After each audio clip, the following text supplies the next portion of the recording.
ngrungokno kuwi ya. Ya wis tokake dawuh. Heeh, ya Mak ya. Kang Sarto semua panitia yang tidak bisa saya sebutkan satu persatu ingkang sampun ikut andil lumadi ning adicara wonten ing dalu sakmangke. Heeh. Uga ora lali ngaturke panuwun kanggo ya kuwi panjenengane Bapak Supiyanto. Bapak Supiyanto, heeh, sing mau sore uga wis paring sabda tama medhar dawuh Pak Piyanto. Heeh. Kuwi beliaunya sebagai pembina no. Oh ngono. Pembina umpama secara struktural pembina Sanggar Seni Astabrata. Heeh. Uga sing nandha tangani napak astani. Oh ngono ya, Mak. Ana ing biyen peresmian Sanggar Seni Astabrata. Astabrata kuwi diresmikan tahun 2016. Oh ngono, Mak. Ya. Jadi sing meresmikan juga beliaunya Bapak Supiyanto, nalikane Bapak Supiyanto masih menjabat menjadi kepala Dinas Pariwisata. Iya, saiki wis dadi Bapak Dewan. Bapak Dewan biyen ya aku melu ngewangi nyuksesne ndadekke no. Ya ngestokke dawuh. Pepundhene awake dhewe Pak Piyanto. Pak Piyanto go kepareng rawuh, heeh, mau sore wis medhar sabda.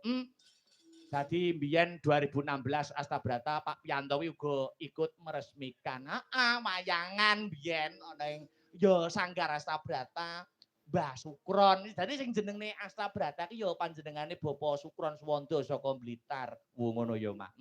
Ya ngestokke dawuh. Heeh. Kembali ke benang merah, kembali ke benang merah. Sing baku ndonga, dongane Mbah Nyumilino. Wo ngono ya, Mak. Wabil khusus doa teruntuk Mbak Yuku, Mbak Zainah Zahra Abdullah. Mugi-mugi sak sampunipun dana rasa ya sedekah nuwun inggih menyisihkan sebagian rezekinya untuk yang membutuhkan Kang Sarto menehi gelar seni lan budaya hiburan kanggo para warga masyarakat Kecamatan Brebek lan sumrambahi para warga masyarakat wonten ing Kukuban Kadipaten Nganjuk. Mugi-mugi wonten ing tembe wingkingipun Mbak Zahra Sembodo ingkang jinangka, rahayu ingkang tinemu, basuki ingkang kaesti, pinaringan rejeki ingkang melimpah, kathah turah tur kebak marang barokah. Amin. Sumrambahe dongane awake dhewe gandeng iki ya bekerja sama karo Kecamatan Brebek mula ora ana salahe donga kanggo seluruh warga masyarakat Kecamatan Brebek. Muga-muga warga Brebek kabeh sing hadir bengi iki, muga-muga tansah pinaringan sehat walafiat, pinaringan ayem lan tentrem, keluargane pinaringan ayem tentrem, pinaringan rejeki ingkang kathah melimpah. Amin. Sing kagungan sakit utawa gerah enggal pinaringan waras. Amin amin Allahumma.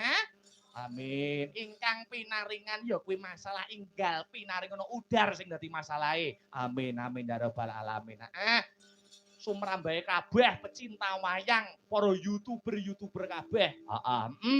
Muga-muga ayem, slamet donya, bejo donya, bejo akhirat. Amin amin amin Allahumma. Amin. Allahumma. Amin. Eman eman.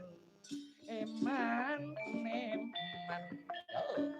Eman eman. Eman eman.